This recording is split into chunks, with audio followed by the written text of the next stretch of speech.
सभी साथियों को नमस्कार। युवा मंच के यूट्यूब चैनल पर आप सभी का स्वागत है। मित्रों, आज हम चर्चा करेंगे आप लोगों से सरकार के दावे की पोल की, जहां एक तरफ माध्यमिक विद्यालयों में सरकार का यह दावा है कि शिक्षकों के पद फुल हैं, भरे हुए हैं, वहीं मैं आपको दिखाऊंगा और उससे आपको आकलन करना होगा कि आखिर कितने पद खाली हो सकते हैं। प्राथमिक विद्यालयों की जो शिक्षा व्यवस्था है पटरी से उतर चुकी है।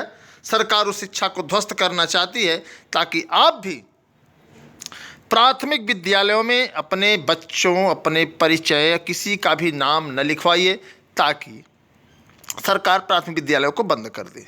वैसे भी अगर देखा जाए तो 35,000 से अधिक प्राथमिक विद्यालय बंद हो चुके हैं। 1 लाख से अधिक प्रधानाचार्य के पदों को समाप्त कर दिया गया है। और ये जो रवैया आप देख रहे हैं कि प्राथमिक विद्यालयों को कैसे सरकार बंद करने का एक षड्यंत्र रच रही है। असिस्टेंट प्रोफेसर भर्ती पर भी चर्चा मैं करूंगा, और क्यों पोर्टल नहीं खुल रहा है, इन 13 तूफान वाले मामले पर भी चर्चा होगी। और ख़ास तौर से हम बात करेंगे LTG को लेकर के। हम चाहेंगे आप वीडियो को अधिक से अधिक शेयर कर दीजिए, लाइक कर दीजिए। अगर आप चैनल पर नए हैं तो चैनल को सब्सक्राइब कर लीजिए। ध्यान रहे, रात को 10 बजे युवा मंच के यूट्यूब चैनल पर हम आप लोगों से सीधे रूबरू होंगे और आप लोग अपनी राय देंगे कि आखिर आयोग अपने अस्तित्व से बाहर हो चुके हैं, आयोग का अस्तित्व समाप्त हो चुका है। ऐसे हालात में हमें आपको क्या करना चाहिए। फैसला आपके हाथ में है मित्रों। आपका जितना अधिकार है उतना मेरा अधिकार है, आपका जितना हक है उतना मेरा हक है, आपका जितना हक प्रभावित होगा, आपका जितना शोषण होगा उतना मेरा भी होगा। तो सभी बराबर की हिस्सेदारी है। और आप क्या कह रहे हैं, आपकी बारी है। तो मैं दिखा रहा हूं सबसे पहले सरकार के दावे की पोल मैं खोलूंगा माध्यमिक विद्यालयों को लेकर के। अब प्राथमिक विद्यालयों पर चर्चा करेंगे। ये जो स्क्रीन पर आप पत्र देख रहे हैं, एक कार्यालय खंड शिक्षाधिकारी मानिकपुर चित्रकूट का है। ऐसे कई पत्र हमारे पास हैं, मैं सभी पत्रों को दिखाऊंगा। यह केवल चित्रकूट की ही घटना नहीं है, बल्कि प्रयागराज सहित उत्तर प्रदेश के 75 जिले का मामला है, जहां सरकार एक दावा कर रही है कि शिक्षकों की संख्या पर्याप्त है। तो इससे दावे का सच निकलेगा। आपको पता है कि बहुत जल्द यूपी बोर्ड की परीक्षाएं संपन्न होने जा रही हैं, शुरू होने जा रही हैं। ऐसे में जिला विद्यालय निरीक्षक चित्रकूट के द्वारा ही नहीं, पूरे प्रदेश के जिला विद्यालय निरीक्षकों के द्वारा, या कहिए आप सरकार के द्वारा, या कहिए सिस्टम के द्वारा, जो है ये सभी चीज़ें आप सामने देख सकते हैं। विद्यालय का नाम भी मैं दिखाऊंगा। पूर्व माध्यमिक विद्यालय रामपुर, प्राथमिक विद्यालय ऐचवारा। तो मतलब प्राथमिक विद्यालय के शिक्षकों को सरकार लगवा रही है। और यह केवल एक पत्र नहीं है मित्रों, कई पत्र हैं। मैं इसको आपको थोड़ा 60 में ऐसे दिखा दूं, हालांकि आपको इसमें दिखेगा नहीं, तो मैं इसको बड़ा भी कर दे रहा हूं। आप देखिए, एक है लेटर आपका, इसको देखिए, दूसरा लेटर आपका है। और इसी तरीके से कई आपको बता दें, कई, एक नहीं, सब प्राथमिक विद्यालय के लोग हैं। रसोई देखिए, प्राथमिक विद्यालय गोसाईपुर, प्राथमिक विद्यालय थोड़ा सा उल्टा हो गया है, इसको आप लोग एडजस्ट करने की समस्या का ध्यान दें। मैं थोड़ा सोचा कि आप लोगों को बता दूं, नहीं तो आप लोग कहेंगे कि आप बताते नहीं हैं। शिक्षकों के पद इतने खाली हैं, सरकार कह रही पूरा पद भरा हुआ है। सब देखिए प्राथमिक विद्यालय हैं। देखिए, कंपो विद्यालय, कंपो विद्यालय, कंपो विद्यालय, प्राथमिक विद्यालय, प्राथमिक, सब प्राथमिक विद्यालय ही है। आप ऐसे ये ना सोचिए कि आपको गुमराह किया। सहायक अध्यापक हैं, प्राथमिक विद्यालयों के नाम भी हैं। देख लीजिए आपकी प्राथमिक विद्यालय के शिक्षकों द्वारा हाई स्कूल और इंटर की परीक्षाओं में ड्यूटी लगवाई जा रही है। अब आप समझिए कि जिन प्राथमिक विद्यालयों में पेरेंट्स, हमारे माता पिता, अपने नौनिहालों को जिंदगी संवारने के लिए भेज रहे थे, आखिर फरवरी से मार्च तक 1 महीने की शिक्षा उनकी कैसे होगी, आप बताइए। मैं आपसे, हो सकता है कि आपको मजाक लगता हो कि तो होता रहा है हमेशा से। अब ऐसे समझिए कि शिक्षक इतने हैं उत्तर प्रदेश में कि छात्रों को पढ़ा तो सकते हैं, छात्रों को परीक्षा देने के लिए तैयारी तो करवा सकते हैं, छात्रों को अच्छे से पढ़ा सकते हैं, लेकिन बड़ा दुर्भाग्य है कि वह शिक्षक परीक्षा नहीं करा सकते, अर्थात शिक्षकों की कमी हो जा रही है। इस पर आपकी क्या राय है? आप समझिए, उत्तर प्रदेश में सरकार एक तरफ दावा कर रही है कि शिक्षक और छात्र अनुपात बराबर हैं।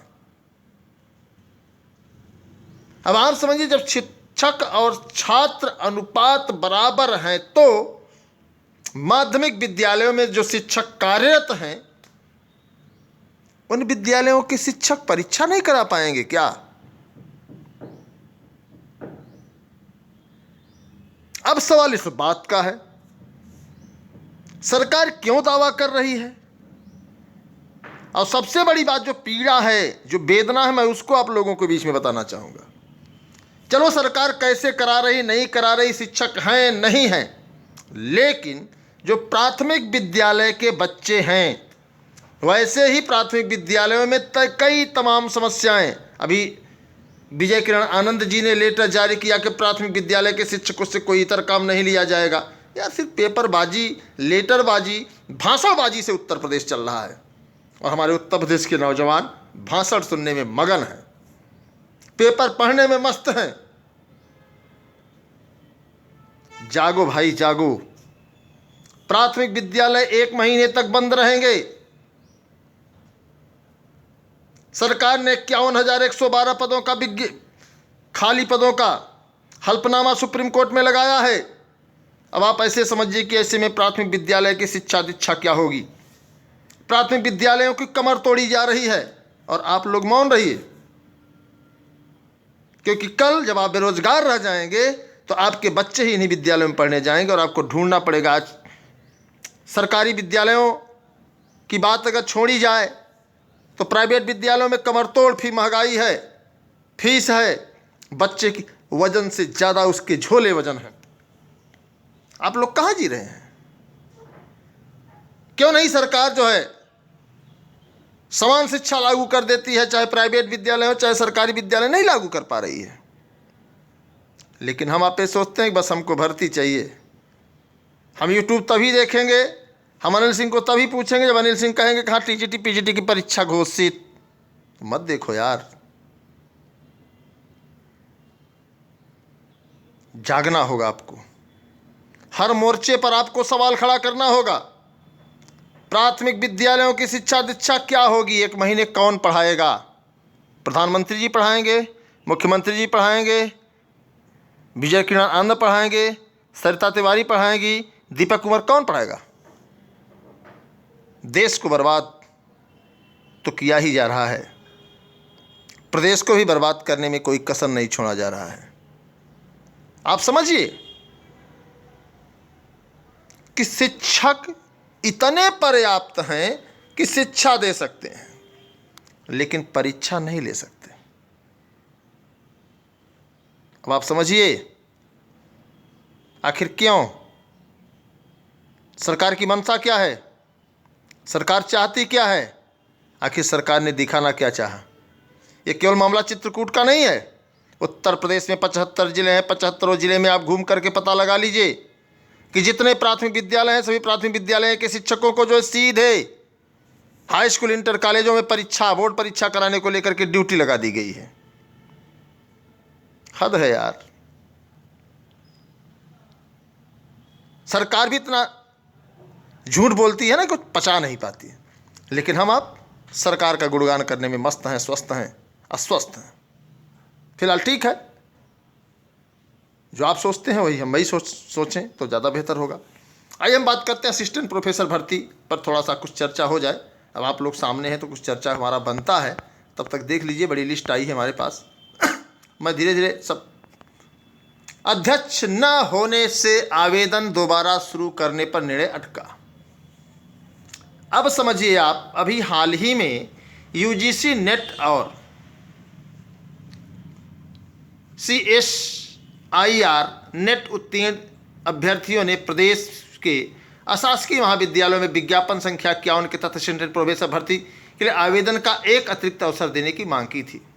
उक्त मांग को संज्ञान में लेते हुए राजभवन की ओर से एक पत्र जारी हुआ था। पत्र में लिखा गया था कि पोर्टल खोल करके इनको आवेदन करने का मौका दिया जाए। और किसने कहा था आपको पता होगा। लेकिन दुर्भाग्य है कि अध्यक्ष जी का कार्यकाल समाप्त हो गया। अब अध्यक्ष जी का कार्यकाल जब समाप्त हो गया तो पोर्टल खोले जाने का मामला भी ठंडा हो गया। ऐसे में सवाल इस बात का है, अब पोर्टल भी नहीं खुलेगा, चलिए ठीक है, लेकिन माध्यमिक विद्यालय में पोर्टल नहीं खुलेगा। सवाल इस बात का है, कितनी तो जानकारी होनी चाहिए ना। इतनी जानकारी जरूर होनी चाहिए सरकार को, इतनी समझदारी जरूर होनी चाहिए अधिकारियों को कि आखिरकार, बहुत स्पष्ट मैं बता रहा हूं, आखिरकार यह लोग बताएं स्पष्ट रूप से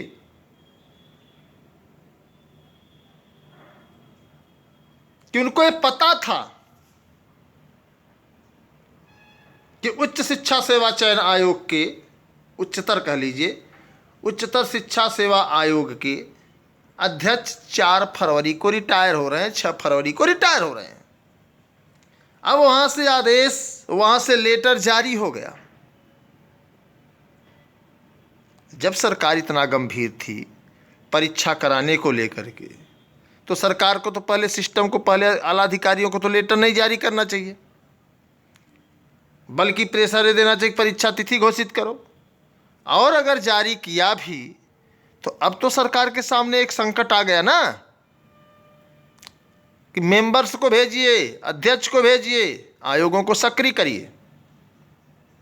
वही नज़ारा माध्यमिक शिक्षा सेवा चयन बोर्ड का भी है। बहुत जल्द यहाँ से अध्यक्ष महोदय जाएंगे, बात समझिए, और फिर अनाथ हो जाएगा माध्यमिक शिक्षा सेवा चयन बोर्ड। तो ये सब चीज़ें हैं सर, इसको हम आपको समझना होगा। LTG मामले को लेकर के प्रतीक्षा सूची के साथ ही लगातार सवाल कर रहे हैं कि आखिर क्या, कब, कैसे, क्यों। तो आप लोगों का भी काम चल रहा है लोक सेवा आयोग के अधिकारियों के कथनानुसार, लेकिन ये कब दे देंगे प्रतीक्षा सूची, द्वितीय सूची, जिसको आप कुछ भी कह सकते हैं, यह कोई जानता नहीं है। क्योंकि इनकी कथनी और करनी में बड़ा अंतर है दोस्त। जैसे हमारी और आपकी कथनी में अंतर है, उसी तरीके से इनकी कथनी और करनी में। और फिर जो पीड़ित है, जो शोषित है, जो प्रभावित है, अगर उसके कानों पर जूं नहीं रेंग रही है तो अधिकारियों के, सरकार के कान पर जूं क्यों रेंगेगी भाई। फार्म भरने के लिए 13,19,000 लोगों ने आंख बंद करके फार्म भर दिया, लेकिन क्या लड़ाई लड़ने में 13,000 लोग आए? क्या नहीं आए ना। हाँ, कुछ लोग आते हैं, ऐसा नहीं कोई नहीं आता, लेकिन फिर भी जो सक्रियता होनी चाहिए हमारे आपके बीच में नहीं है। हमें आपको सक्रिय होना पड़ेगा। युवाओं की बात सरकार क्यों नहीं मानती, उसका सबसे बड़ा कारण मैं बता करके आप लोगों से अलविदा होऊंगा। अगर आपको अच्छा लगेगा वीडियो को शेयर कर दीजिएगा, नहीं अच्छा लगेगा मत शेयर करिएगा, क्योंकि आपको इस बात की जानकारी हो गई ना कि माध्यमिक विद्यालयों में इतने अधिक शिक्षक हैं कि छात्रों को पढ़ा सकते हैं, शिक्षा दीक्षा दे सकते हैं, लेकिन उनकी परीक्षा नहीं करा सकते। इसका मतलब सीटों का